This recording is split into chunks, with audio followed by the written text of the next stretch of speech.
Hello, thank you for joining me today again on the Church History Trail. You're very welcome to the channel. And I've just come by here and I noticed the gate opened.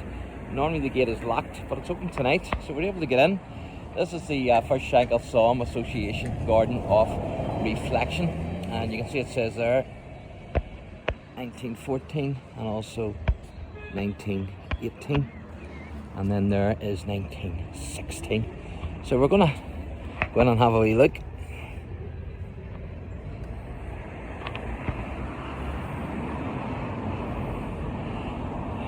And see what we can see.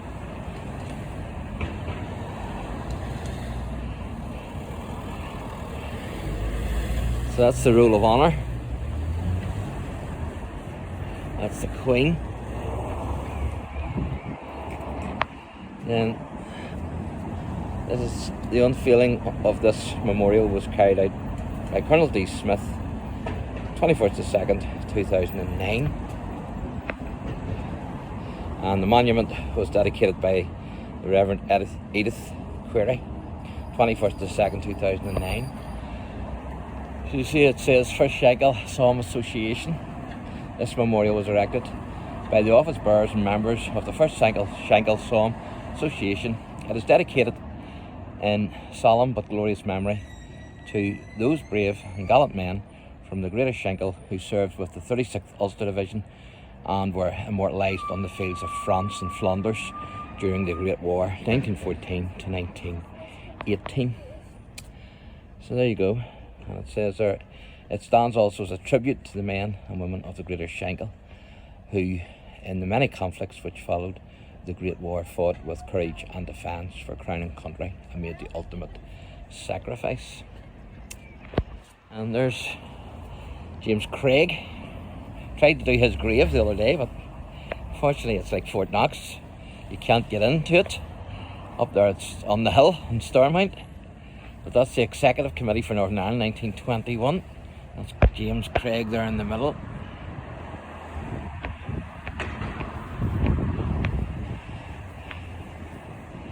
That's the Royal Yacht, carrying King George V and Queen Mary arriving in Belfast Lock. That's the official Northern Ireland Parliament document. And then opening of the Northern Ireland Parliament by King George V and Queen Mary, 22nd of June 1921. And then it says here, Sir James Craig, first Viscount Craigavon, Prime Minister of Northern Ireland. And down the bottom, the Prime Minister, the Honourable Member must remember that in the South they boasted of a Catholic state. They still boast of Southern Ireland being a Catholic state. All I boast of is that we are a Protestant Parliament and Protestant state. It would be rather interesting for historians of the future to compare a Catholic state launched in the South with a Protestant state launched in the North, and to see which gets on the better and prospers the more. It is more interesting for me at the moment to watch how they are progressing. I am doing my best always to top the bill and be ahead of the South. So there you are. There's some of the soldiers. It's just great to get in here because most times when I'm here you can't get in. It's locked up. The aftermath of a indiscriminate mustard gas attack on British forces during the Battle of Arras, 21st of August 1918, and of course it blinded the men. So it did. Now you see attack of the Ulster Division, 1st of July 1916, all along the banks of the River Somme. A great division lay waiting for the night to pass until the break of day.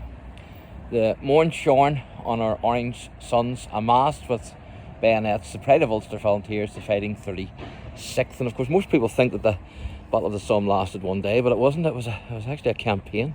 So it was. That's a soldier of the Great War, a soldier of the Great War. And of course, in the Great War, there was the 36th Ulster Division, but there was also the National Volunteers. The National Volunteers were pro the Home Route for Ireland, where the 36th Ulster Division were originally the UVF, the Ulster Volunteers first of all. And of course they were opposed for Home Route for Ireland. They were led by the Sir Edward Carson, and but they ended up fighting together in the British Army against the Germans. And so that sort of way averted then home rule for Ireland back in 1916. It says our 9th Battalion Royal Irish Rifles, West Belfast Volunteers, 6,228 enlisted, 1,490 killed. Greater Shankill area, numbers include men who joined other regiments of the British Empire. And then it says there, 36th Ulster Division, 32,186 killed, wounded or missing. And you can see the Red Hand there. And of course, I've actually covered another video on the Red Hand and the O'Neill Red Hand. So both would claim the Red Hand of Ulster, interestingly enough. I think it's the Dunamore graveyard where the O'Neill monument is. You'll see the Red Hand there as well. And of course, you know why the Red Hand of Ulster is only 11 inches. Because if it had been another inch, it would have been a foot. This is a field piece here. Fantastic, isn't it? Isn't that amazing? Absolutely fantastic.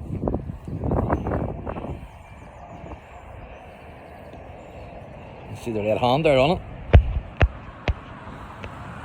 That's Peggy. Hello, Peggy. Amazing. It says here, this field gun was presented to the first Shankill SOMME Association by the family of Rifleman, and it gives us a number, WJS Google RU, I think that's Kugel RUR, Royal Ulster Rifles, I'd assume that is. KAA, World War II, Italy, 1st to 12th, 1943, in remembrance. It stands here also as a memorial to the memory of the men and women from the Greater Shankill who throughout the war years 1939 to 1945 paid the ultimate sacrifice, the defence of their country. So big history here, no doubt about it.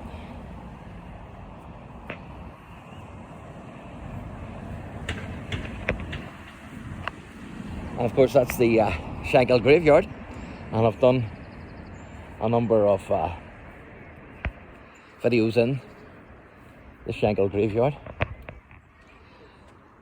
And there's some graves. I've actually covered those graves, so I have, in another video.